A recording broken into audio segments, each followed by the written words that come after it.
In the chapter that we are studying of Sri Aurobindo's commentary on the Kena Upanishad, the focus is on the verse 5, which goes thus: that which thinks not by the mind, that by which the mind is thought, know that to be the Brahman, and not this which men follow after here. There is, in the vocabulary of the Kena Upanishad, this play between that and this.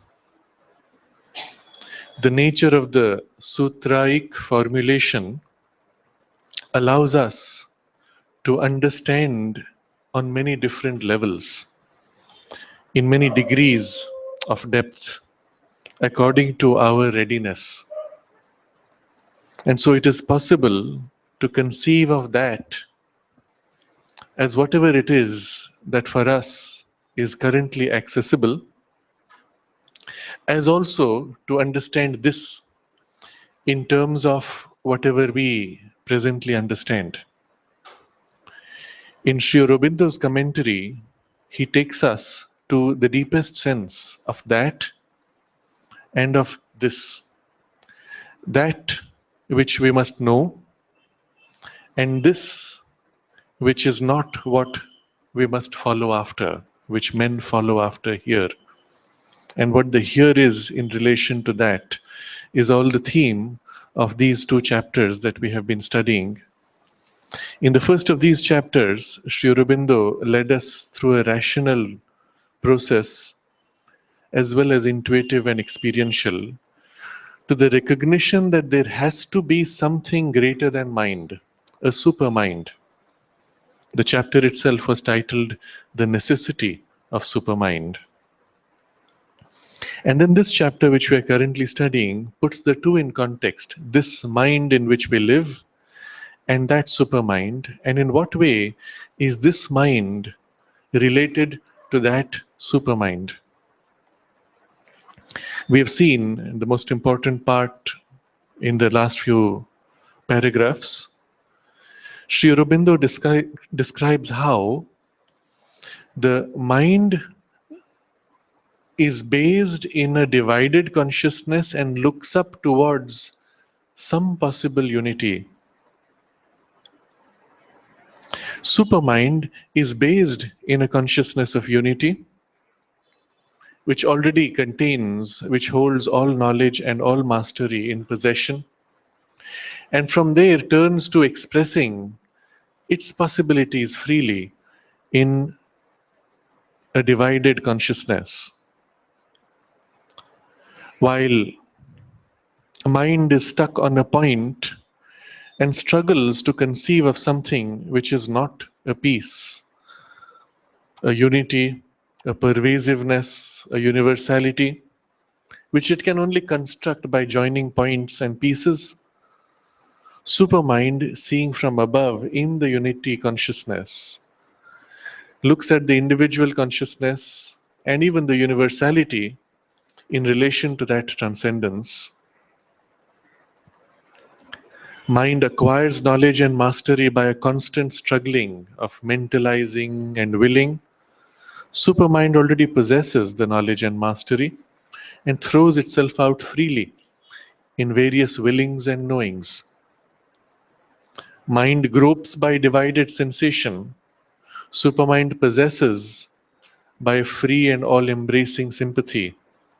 And in this way, Sri Aurobindo shows us how the two great powers of knowledge, of cognition, are opposite to each other. They are two different poles, two different extremes, and work in an opposite manner, by opposite methods, in opposite directions. And in the relationship between the two, it is the higher power of supermind which forms the lower power. This power of intellect, of mind that we have, is created or thought out by that which is beyond mind. And he describes how it is formed. It is supermind which conceives of the possibility of many separate centers of consciousness, puts them in right relation and arrangement to each other, and formulates a certain rhythm of action through them and between them. And in this way, it forms our inferior operation of mentality.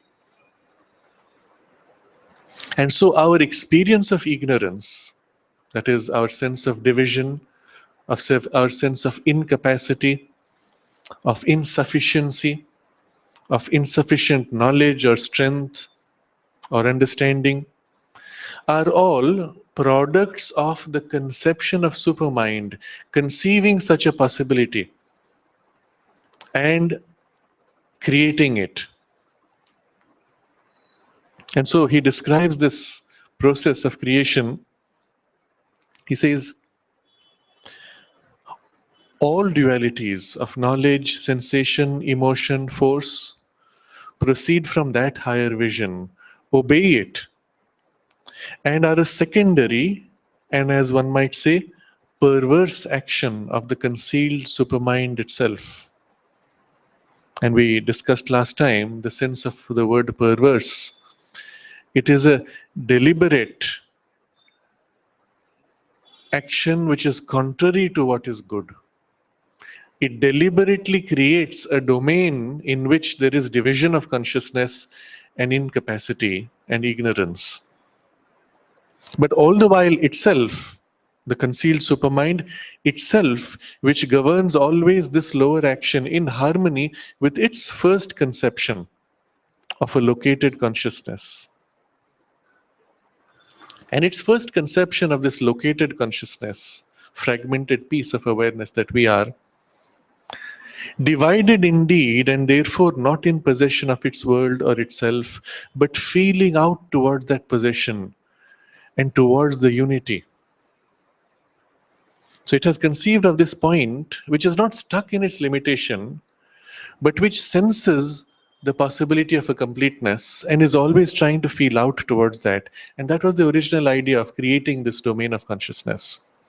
So what supermind has conceived of and created is not merely ignorance, but an ignorance which is always yearning and striving towards its completeness, its freedom, its awakening. And then he says, which, this feeling out, this reaching out, which, because of the supermind in us, it instinctively, if obscurely, knows to be its true nature and right. This is where we had paused last time. But these words are very important because they are pointing to the nature of our ignorance and the essential character of it. When a programmer creates a program in the computer, the program may remain stuck in its particular formulation. For example, those of you who have played with computer programs 20 years ago, they were very simple games. Even now on mobile phones, you see these little games. Somebody is running through a maze trying to get out. Somebody is aiming at other things, getting points for proper aim. And the whole game is stuck in a limited, narrow groove. On the other hand, what we see as the cutting edge of development in computers is a computer program, software that is not stuck but is always learning, is always growing in its understanding, in its capacity, in its anticipation. And this is the experience, those of us who have used Google search or some of the other tools, this is the experience we have as we start typing a question. It anticipates what we are going to type and offers already the full sentence. And how does it do it?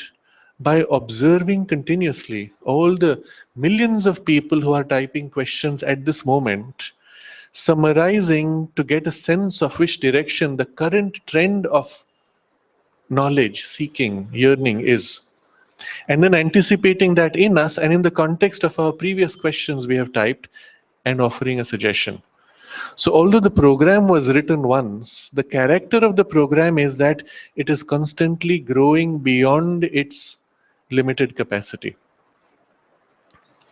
I take this as an analogy to describe the supermind's conception of our experience of ignorance. It could have conceived of an ignorance that is static. We are limited, we are incapable, and we are stuck in it permanently. And such a world would be somewhat pointless. But its conception is of an ignorance which is always striving to grow, striving to exceed itself, striving to possess, reaching out towards unity, completeness, all knowledge, all power. And so, therefore, in our ignorant consciousness, that is, in our divided and limited consciousness, there is this reaching out towards unity. And then something very important happens. All this play is being supported from behind by the supermind which has formed it. And like the programmer is watching the program, but in this case, unlike the programmer who watches separate from the program, the supermind has formed our experience of mind and universe out of itself. And therefore, all of its power, creative power and unity, is embedded inside, behind, concealed behind the operations of our mind. Concealed behind, but supporting and part of the substance of our mind in its more essential level. And therefore, because supermind is here in us right now, supporting from within as the true nature of our mind, therefore, he says, because of the supermind in us, it, that is this mind, it instinctively, if obscurely, knows to be its true nature and right. Dispossession and unity, it knows to be its true nature and right. Because our mind is formed out of supermind, in its very substance is that instinct of the supermind. And so that instinct awakens, and we know that our true nature is the possession towards, is the feeling out towards the possession and towards the unity. Our true nature is to reach that possession and the unity, because that is where we originated. That is our true nature. And he uses another word, knows to be its true nature and right. We know somewhere inside us that this is ours, is meant to be ours, and there is nothing that can prevent it. It is even a claim that we have. Because the substance from which our mind is formed is secretly substance of supermind. Therefore, this is a true claim, a true right. Sri Aurobindo puts this in the context of the famous Vedic exhortation, Shrinvantu ve amritasya putraha. Listen, you children of immortality. And the call is to recover that immortality, because as children of immortality, that is our home, that is our birthright. Because we are born out of that, we are formed out of that, and its recovery is our birthright. In the very act of being born out of that, that is destined to be ours. And we can claim it freely, because it is a right. In Savitri, Sri Aurobindo has a similar line where he says,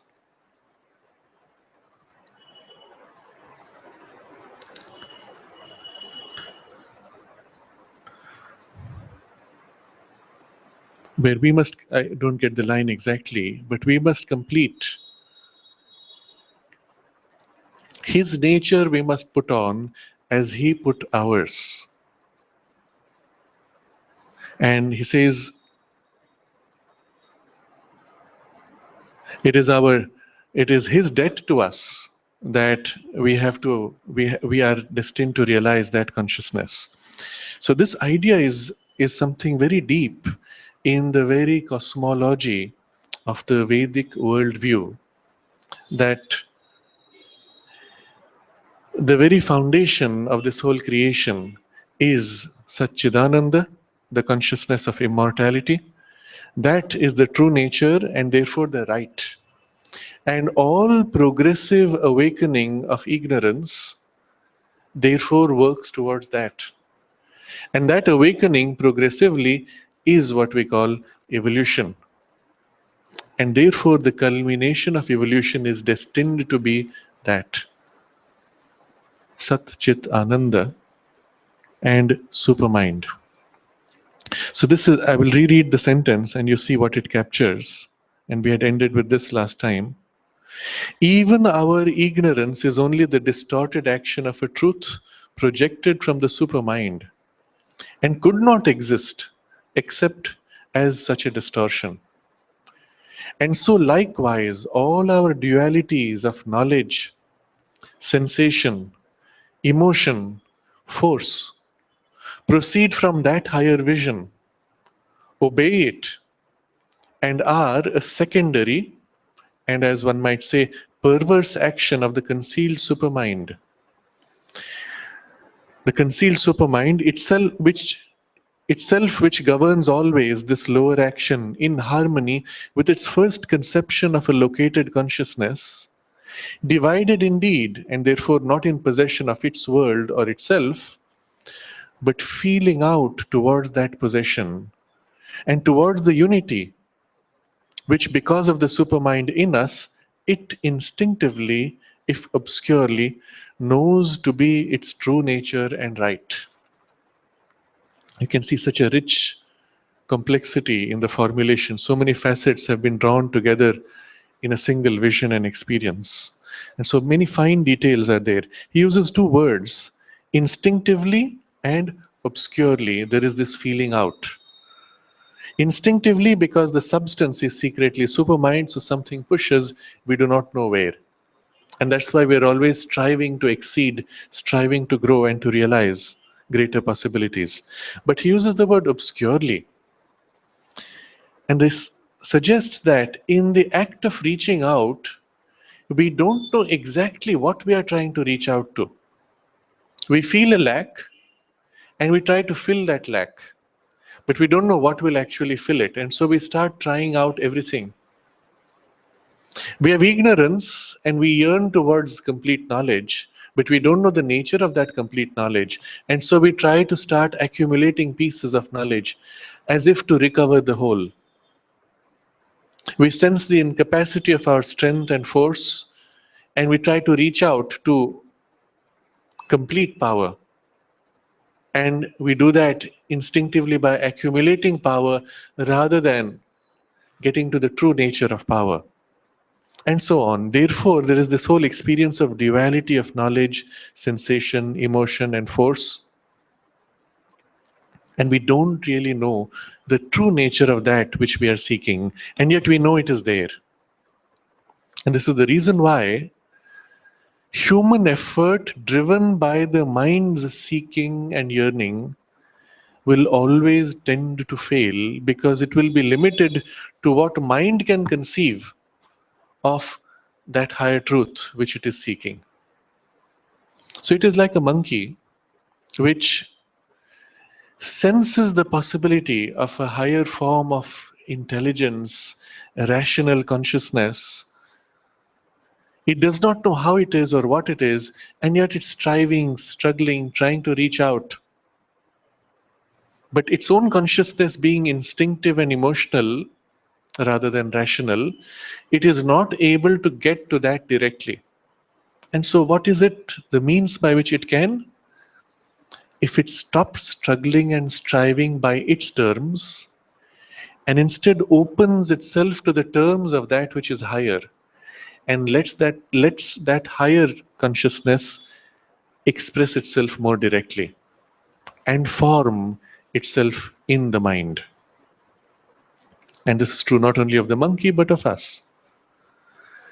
The only way, he says, that we can get to that is by allowing that to form us. In a previous paragraph, he had written this: the means for the attainment of this highest knowledge is the constant preparation of the mind by the admission into it of a working higher than itself. Until the mind is capable of giving itself up to the supramental action which exceeds it and which will finally replace it. So, three steps he has described very clearly. The first step is preparing the mind for admission into it of a higher working. And if you think about this, all of our current striving of mind to exceed mind's limitations is this tendency, preparing the mind for higher action. But the current striving, and even the kind of education and training we go through in school, is an attempt to prepare the mind for a higher operation. But it goes only so far because it cannot conceive of an operation which is fundamentally different. It only tries to amplify and increase the current capacity. But the nature of the yoga allows us to speed up this process and aim at something higher. So we prepare the mind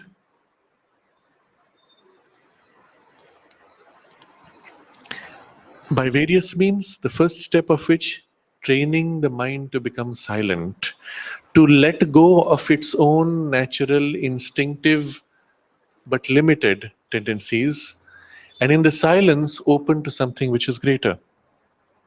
We also train the mind positively by activity, but an activity which emerges from this silence, which is more encompassing, more rich, more diverse, opening always to something greater which is sensed. So this is the first step, preparing the mind by allowing that higher working to influence it at first. And then second, that higher working can enter only when this prepared mind gives itself up. And so in the silence, we turn and give ourselves and allow that higher working now to directly enter and form its working in us until the third step, where that higher supramental action will finally replace the current working of the mind. So the first step is already being taken care of by current evolution, but not enough. And the yogic process speeds it up and opens to the second step, which will lead eventually to the third step. This is the idea which Sri Aurobindo now presents before us. When he has described this instinctive yearning towards unity and complete possession, logically, the next step is that this yearning can be fulfilled only when we allow a greater power to lead it, rather than limiting it to the current instinctive push of the mind. And this is the theme of the next paragraph, which is the last of this chapter. He says, but for this very reason, the feeling out, the attempt at acquisition can only succeed in proportion as the mental being abandons his characteristic mentality and its limitations in order to rise beyond to that mind of the mind, which is his origin and his secret governing principle. So there has to be a passage where we abandon willingly, freely, this characteristic mentality and its limitations to rise beyond. And in proportion as we abandon this limitation and attempt to rise beyond, in proportion as we are able to do that, this attempt at acquisition will succeed. What is the nature of the acquisition? Is the reaching out to the consciousness of oneness and all the characteristics we've seen of the supramental consciousness. But when he says, for this very reason, the reason is this. In the previous, going back to the previous sentence, the reason was because this consciousness of mind is a perverse action of the concealed supermind, Divided in this, divided indeed, and therefore not in possession of its world or itself, and yet always governed by the supermind.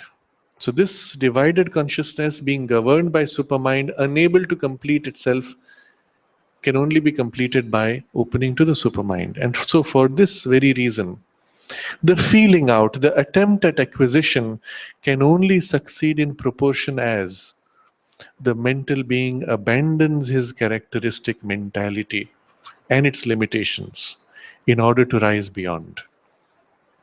And so, the nature of the liberation is an abandonment of the mind's limitation and characteristic tendencies. Now, you can see how this could be easily turned in a different direction by saying, abandon the mind itself. And there are so many religions, so many yogic systems and philosophical approaches which aim at this. Because they recognize that the mind is an instrument of ignorance, inherently incapable of overcoming that ignorance. And therefore, the logical solution is get rid of the mind. And then you get rid of the ignorance. But then what do you do when you get rid of the mind? You can't fall back to an animal level of existence. That also some people have conceived of. But the yogic approaches generally aim at something higher. And when they aim at something higher, they see only the absolute. And so dissolve the mind, kill the mind, and lose yourself in the absolute. The result is leaping across a gap from which you cannot return. Going across the gap, you look to the world, and the world appears either illusory or pointless, meaningless, or a domain of suffering and ignorance which was worthy of abandonment. And you can see how easily one can turn to that, because it seems at first the easiest, shortest solution. But if we take not the shortest solution, but a longer means which is more in tune with the original purpose of evolution, then we find we do not have to cut or kill the mind. We do not have to make a great leap that leaves the world disconnected from its source. Rather, the mind turns, abandoning its limitation, abandoning its characteristic ways, but learns new ways. So instead of the monkey being driven always by his instinctive thought process, he withholds the instinctive tendency, but develops a different kind of thought process, a detached mind stepping back, observing, not driven by its instinct, but exercising a greater degree of free choice. And so for the human being, from this observing consciousness, which can only work in the domain of logic and rationality, abandoning its characteristic way of dealing with pieces and joining pieces and breaking pieces, it turns to something higher and develops a new way of working. It gives up its limitations, allowing a higher way of cognition to establish in it, and rising beyond to that mind of the mind which is his origin and his secret governing principle. And so there is a rising in the mental consciousness to a power of cognition which is greater, but which is not disconnected from the mind. There is a continuity. But that greater power of cognition was concealed, and therefore it was easy to ignore it. And in so doing, there is a link, a passage linking through this mind of the mind to the origin, to the source in the absolute and the oneness. Remember, Sri Aurobindo described earlier the supermind as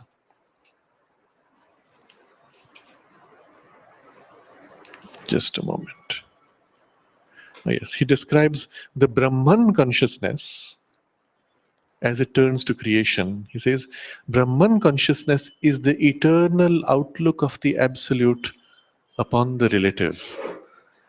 And so there is this continuity from the absolute gazing towards and linking to the relativity. And it is this which the mind of our mind or supermind is able to connect. In its highest, it turns to the unity and the absolute, and as it turns below, it turns to multiplicity and towards the formation and expression in the play of ignorance. And supermind, therefore, becomes the linking principle, uniting the world with its origin. No more there is this sense of a gap cutting off the world from the divine.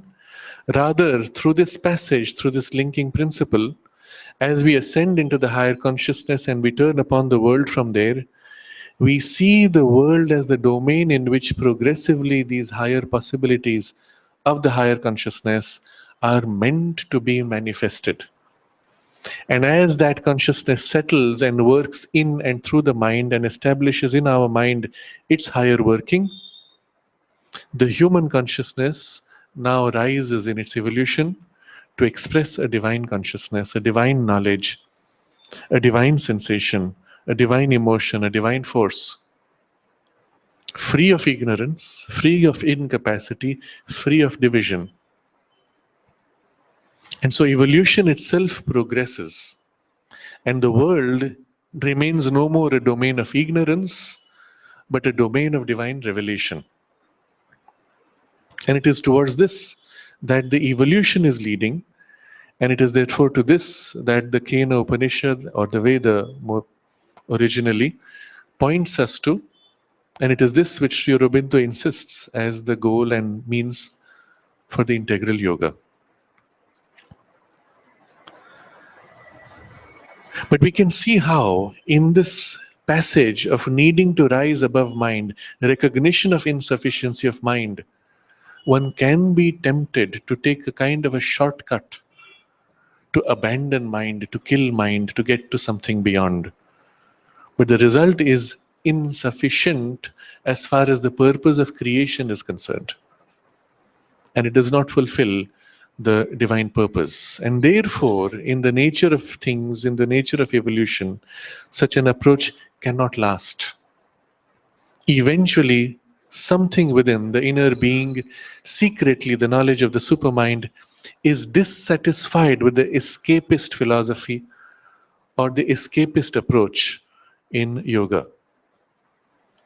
It's the reason why we see today, especially in the younger generations, although there is a clear turning to the spiritual in many, it is not in abandonment of the material. It wants to equally have the mastery of the material domain even as it opens to the spiritual possibilities. So, we read this sentence again. But for this very reason, the feeling out, the attempt at acquisition can only succeed in proportion as the mental being abandons his characteristic mentality and its limitations in order to rise beyond to that mind of the mind, which is his origin and his secret governing principle. So how do we do that? How does the mind rise to something which is secret to it, which is its governing principle, which is its origin? And the method Sri Aurobindo has discussed in detail in the Synthesis of Yoga, where the first step he describes as training the mind to become silent at will. Second step, to shift the center of thought to a higher point within our consciousness. And then the third, for the mind itself to accustom to not act by its own instinctive will, but to wait for a higher consciousness to initiate its action, and to become more and more an instrument of that higher initiation, and thereby give itself to that higher initiating consciousness. And the fourth, bit by bit, turning all of its operations, pushing them to their highest possibility until they rise beyond their limitation and merge into the higher working. And all four processes can simultaneously be exercised. But you see, essentially within that, the three psychological principles of aspiration, rejection, and surrender In the first step, the mind turns upwards in aspiration to a higher consciousness, conceiving, feeling, becoming aware of something wider, greater, freer, full of light, full of the higher consciousness that it intuitively senses above. And the aspiration in the mind must become total, complete, and fill the full substance of our mentality. And thus it turns fully upwards. The second movement is of rejection, which is rejecting the characteristic mentality and its limitations. So refusing to act by the normal mental instinct, restraining the normal mental tendencies of activity to be constantly in thought, in obsessive thinking, repetitive forms of thought, mechanical, habitual thinking, and so on. And then, combined with the aspiration and the rejection, which stills the mind, fills it with the aspiration, the third step of surrender. As this higher action begins to initiate itself, the lower mind consciousness gives itself to that. And there are two things which happen afterwards, and Sri Aurobindo describes this in his later writings. The higher consciousness takes up the lower into itself, shapes it, frees it, but also infuses itself into the lower and transforms it. In the very substance of the mind, we find ourselves filled with the higher light of a higher, freer, more plastic consciousness. And a new working begins to form in the mind, which is no more a mind of ignorance, but increasingly what Sri Aurobindo has described as a mind of light. And within that, there are gradations, degrees of awakening, leading eventually to the full transformation and the supramental consciousness now established fully. So, all of this is an accessible, practical process given in the yoga itself.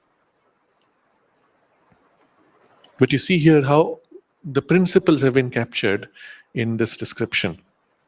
Then he continues with this. His mentality, that is the mental being, the conscious mental being, that is us, his mentality must admit supramentality, as life has admitted mind. So it completes the evolutionary process. Matter admitted life, life admitted mind, mind admits supramentality.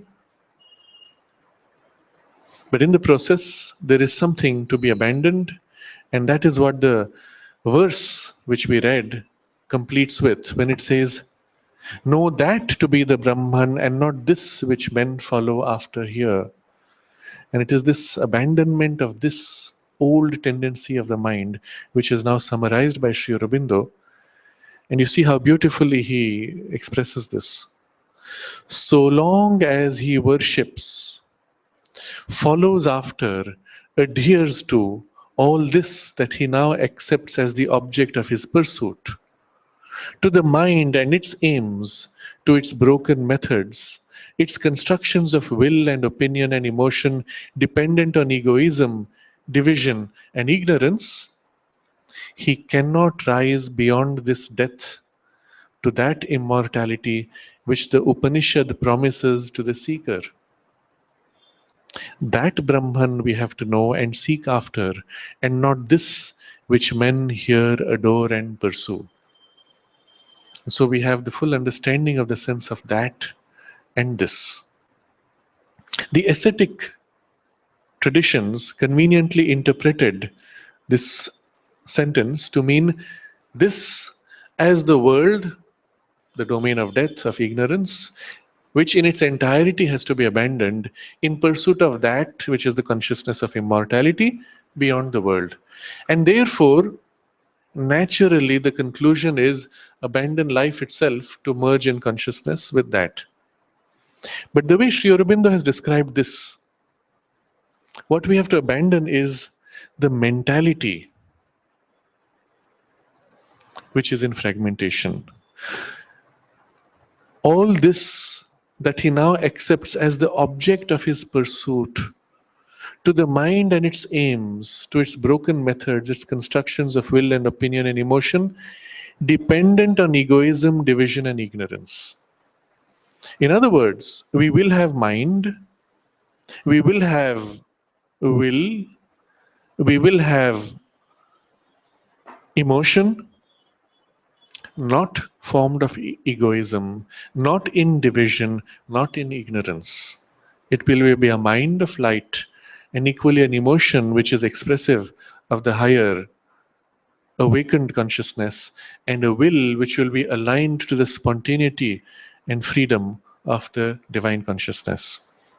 These are what we have to realize, abandoning those things which are formed out of egoism, division, and ignorance, but which currently we accept as the aims of the mind, the broken methods, and the constructions of will, the objects of our current pursuit.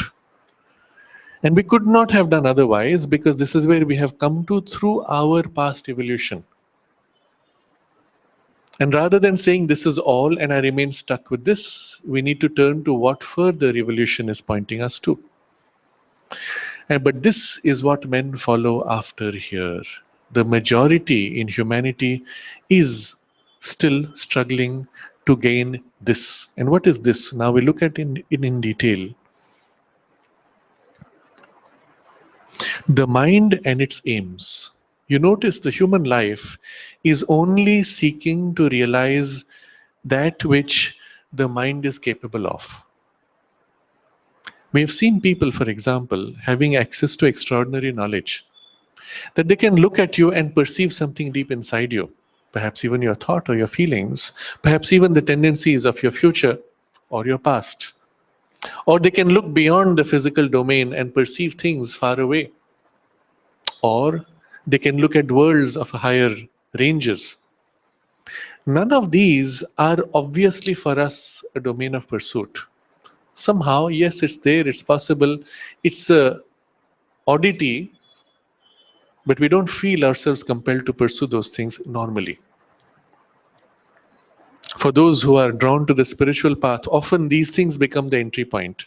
Although at first they are mostly occult interests, but still they become the entry point to gain to something, to turn to something higher. Sri Aurobindo himself, if you recall, first turned to yoga when he saw this miracle performed by a sadhu, that somebody was ill in the house. The sadhu came to their door.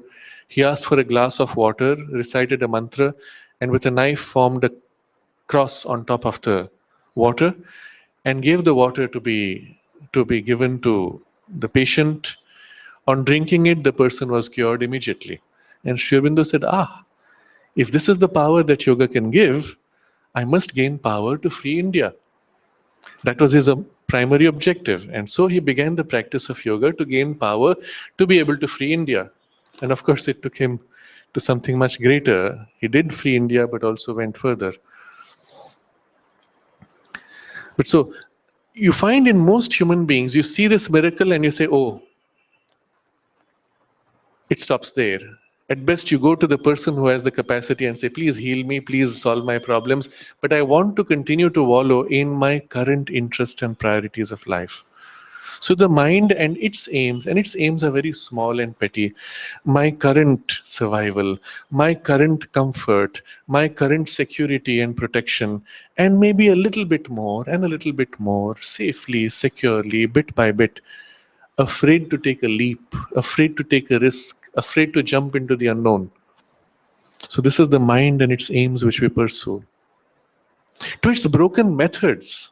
So once mind has set itself an aim, the means by which it reaches the aim also are broken. A little piece here, a little piece there, some pieces joined, something doesn't work, let's fill a small piece again. If you see a little child trying to put together a puzzle where a picture has been broken into small pieces and mixed up, he will take one piece, he will take another piece and try to join. If it doesn't work, he throws the second piece aside, takes the third, tries to join. Keeps on trying. And that's not the best way. It's not the most efficient way. An adult looking at the same puzzle takes out many pieces and places on the table. Without trying to join them, he looks at the picture.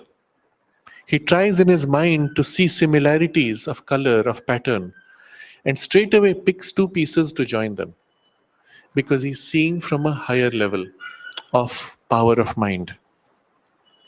So we find that in the method itself, you can have methods which are dealing with tiny pieces at a time, lost in the confusion of pieces and divisions, or the method can be slightly higher, where it sees in a bigger vision and can work in a larger movement, more complete, more effective, more efficient even. So there is a shift in gradations of methods from broken methods to unitive, joined methods. But still, it is mind as long as it is dealing with pieces. It is supermind when it already has, it already possesses the full picture. And then, seeing these pieces, it already has the full picture, it just places each piece exactly where it's supposed to be, because the picture is seen and known already. And there's a spontaneity. So, in the broken methods of mind also there are gradations as the cognition, power of cognition rises, as consciousness rises. And then the willings of the mind, its constructions of will and opinion and emotion. The will, opinion, and emotion, you will notice these are the three impulses in us. We have a will to action, we have a will to know, but the knowing forms opinions, narrow pieces that we remain attached to, actions that remain attached to, and emotions also, which are similarly constructed, which we remain attached to. But the nature of these are constructions, pieces, tendencies accumulated over time. How do you form an opinion? Since my childhood, I was brought up to think that here's a belief system. I remember just recently, there was a meeting between two people.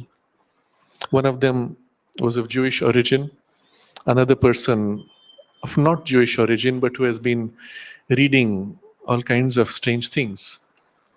And this man said to the person of Jewish origin, he said, "Oh, you are a Jew? Then you're a banker, you're trying to control the world, you're trying to take over the world?" And this young man looked at him and laughed. Where did this fixed idea come from? From a pattern of reading, of accumulation of all kinds of conspiracies, until the mind had formed a fixed idea of a whole community, of a race, and could not break out of it. And then the whole worldview was twisted, the whole world experience was twisted to fit this narrow worldview. It is in this way that we see so much of sectarian division and violence taking place across the world. They and us. But how did it form? From childhood, we were brought up to think of them as bad and us as good, or those people as stupid, or those people as intelligent or manipulative, or whatever it is. But it is in the same way that we have also been taught to look at the values of things in the sensory domain. We see the sun rise. Our language and vocabulary speaks of sun rising. We do not say earth turning. When it is morning, earth turns and we see sun. We don't say that. We say sun is rising. And somehow that programs the mind to think of ourselves always in a domain of I center, looking out to the universe in terms of my interest. There are equally different cultures. There's a whole tribe in Australia that thinks not in terms of I looking out to the universe, it thinks of the whole around, the entire environment, and sees itself as a person moving around in the environment. So their consciousness from childhood is programmed to hold the fullness of the circle around, of the region around, and as they move in it, in their consciousness, they know I am moving inside environment. Not as I move, my environment perspective changes. It's not like that. And one of the results of it is, with eyes closed, you can turn them in any direction and they will tell you which is north. Because somewhere in their consciousness, they're based in the fixity of the environment around. They are moving inside. A completely different way of looking at it. of experiencing the world. And each culture, each tradition has its own peculiarities in this way. Each is true within its limitation. But when generalized, we find it fails. And so the mind, unfortunately, whatever fixity it has taken in its opinion, has to break. And each time it breaks, we form a new opinion and get stuck in it. And again, that has to break. And we go from breaks to breaks to breaks, constructing with each little piece that is now pushed on us some kind of an accommodation, until eventually the piece we started with, which has survived so long, faces a piece which is fundamentally different, and the entire opinion collapses, and we go through a kind of a shock. I believed this for so many years, and now what you're saying is so overwhelming, I refuse to accept it.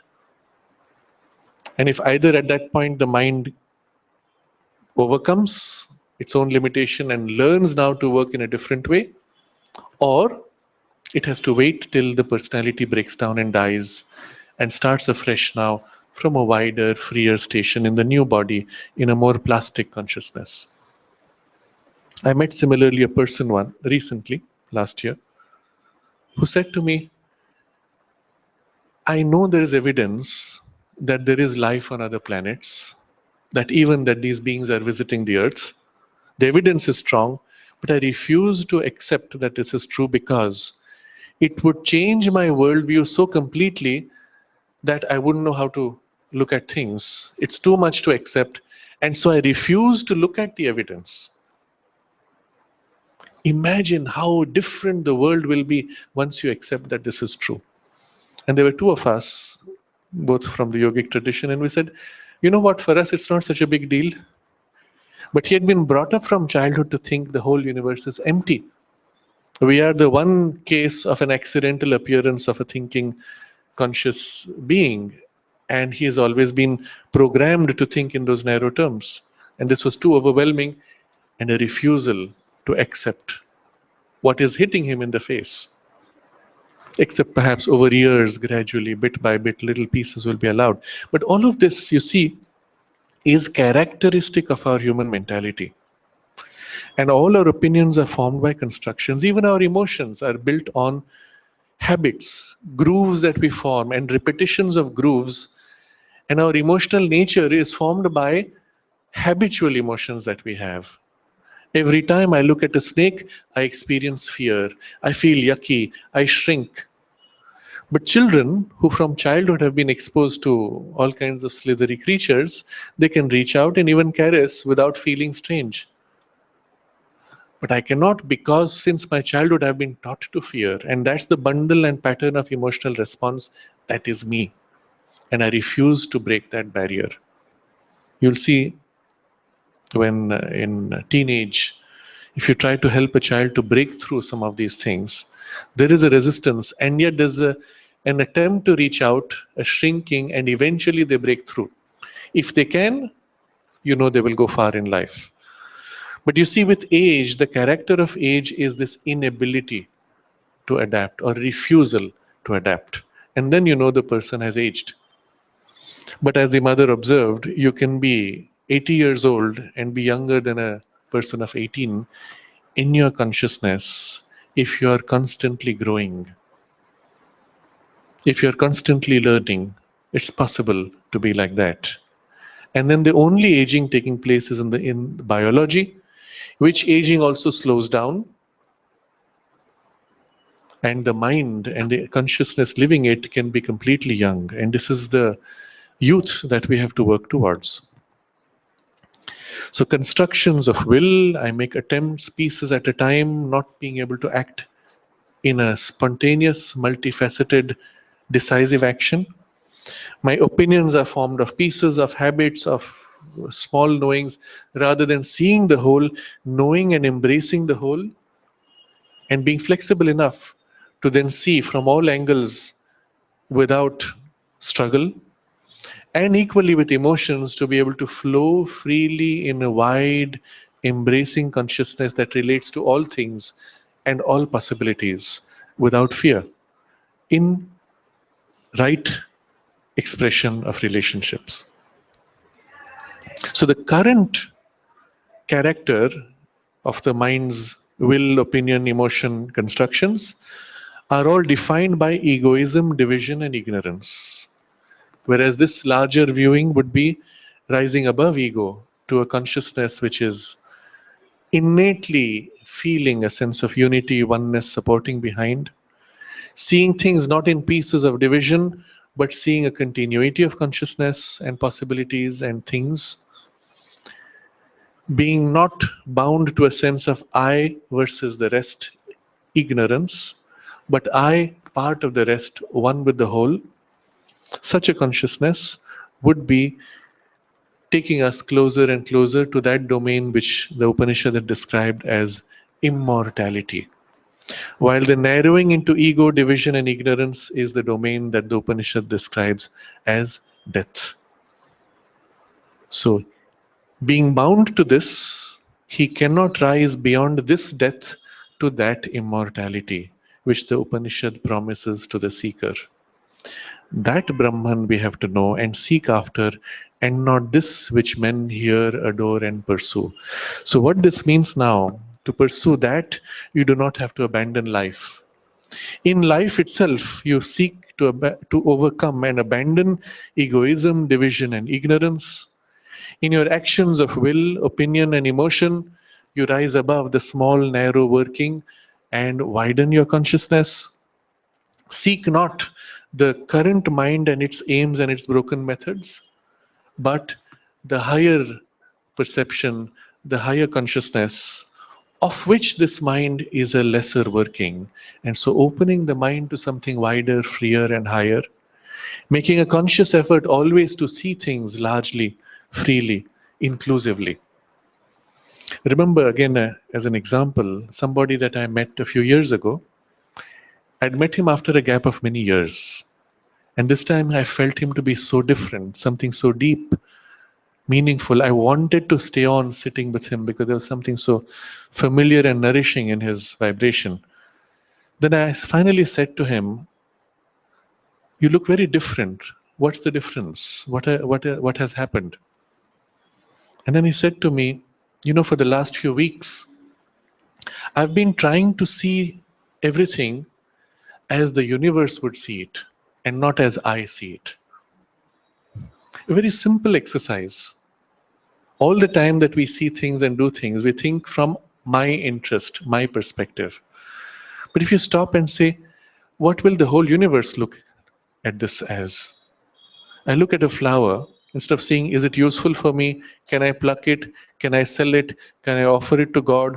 Or shall I just leave it on the tree? How beautiful it is to my perception. I pause and see the flower in relation to the whole universe. I see myself in relation from the perspective of the universe.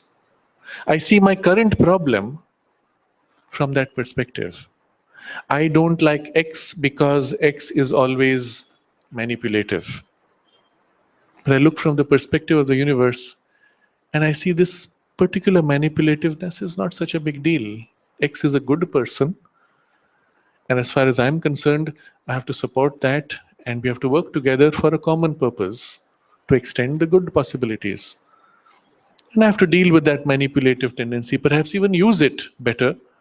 It's a skill to work around problems, and let's see how we can use it better. And the whole perspective changes. It's no more I-centric, not even we-centric, but all-centric. And that's much closer to the divine perception and the way the higher consciousness looks at things. And there are, of course, many gradations even within that.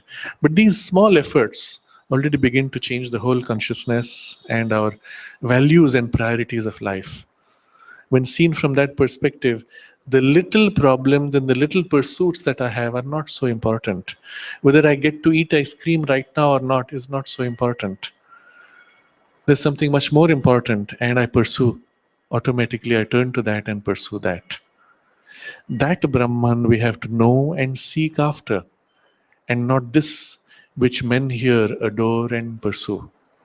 And with this, our whole priority, perspective of consciousness and life changes. The next chapter shifts to the next verse. So far, the Upanishad has described speech of our speech and mind of our mind.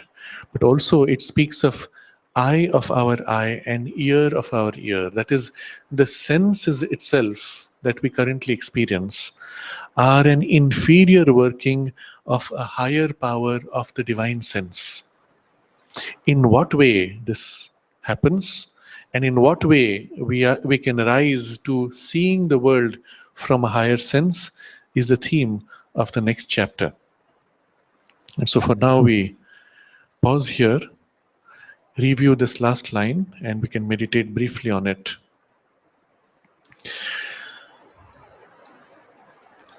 But for this very reason, the feeling out, the attempt at acquisition by the human mind can only succeed in proportion as the mental being abandons his characteristic mentality and its limitations in order to rise beyond to that mind of our mind, which is his origin and his secret governing principle. His mentality must admit supramentality as life has admitted mind. So long as he worships, follows after, adheres to all this that he now accepts as the object of his pursuit, to the mind and its aims, to its broken methods, its constructions of will and opinion and emotion dependent on egoism, division, and ignorance, he cannot rise beyond this death to that immortality which the Upanishad promises to the seeker. That Brahman we have to know and seek after, and not this which men here adore and pursue. Reading the full verse of the Kena Upanishad, verse 5, that which thinks not by the mind, that by which the mind is thought, know that to be the Brahman, and not this which men follow after here.